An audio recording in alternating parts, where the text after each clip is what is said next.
काशी अशी आपल्या सगळ्या जिल्हा परिषदेच्या मतदारसंघासाठी यात्रेचं आयोजन केलेले आपल्या सगळ्यांचे सहकारी मित्र पैलवान किरण शेठ साकोरे पाटील, कोणतीही अडचण येणार नाही याची काळजी घेण्याची जबाबदारी कुटुंब प्रमुख म्हणून आमच्या सगळ्यांची आहे।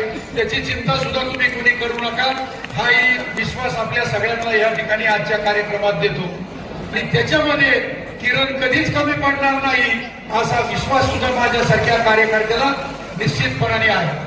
मी पाहिले अनेक वेळा माणसं निवडणुकीच्या वेळेला जागे होते, पळायला सुरुवात करतात, अनेक गोष्टी करण्याचा प्रयत्न करतात, पण सतत अखंडपणे गेले 15-20 वर्ष आम्ही सांगत असतो।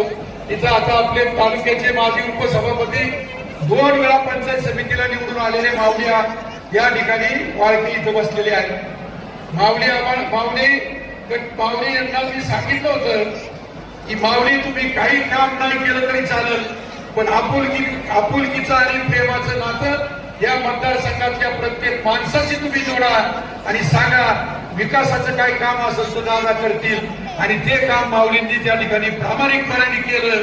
तू आता काळजी करू नको, तुला तर काशी विश्वनाथाचा आणि श्रीरामाचा आशीर्वाद हे सगळे मंडळी त्यांच्या कुटुंबासाठी घेतील आणि त्यांच्या कुटुंबासाठी घेतल्यानंतर दुसरा आशीर्वाद कुणासाठी मागतील तर हे इथं उपस्थित असणाऱ्या सगळ्याच्या सगळी माझ्या महिला भगिनी आणि बंधू हे किरण शेठ साकोरे यांचं आयुष्यातलं सगळं स्वप्न पूर्ण हो म्हणून ते या ठिकाणी आशीर्वाद मागतील, त्याची चिंता करण्याचे कारण काहीच नाही।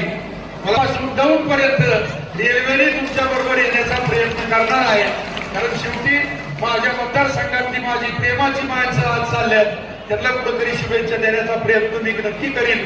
एवढंच आपल्याला सांगतो, येणाऱ्या काळामध्ये आपल्या सगळ्यांना मिळून या मतदारसंघाचा नावलौकिक पुणे संपूर्ण महाराष्ट्रात कसा गाजवता येईल याचा विचार करून आपण सगळे काम करू।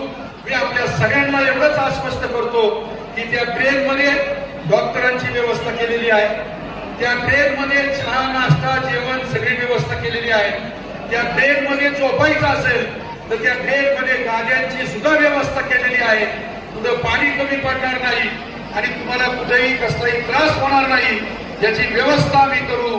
एवढंच आपल्याला या ठिकाणी सांगतो, मनापासून आपल्या सगळ्यांना या प्रवासासाठी शुभेच्छा व्यक्त करतो, या ठिकाणी थांबतो। जय हिंद, जय महाराष्ट्र।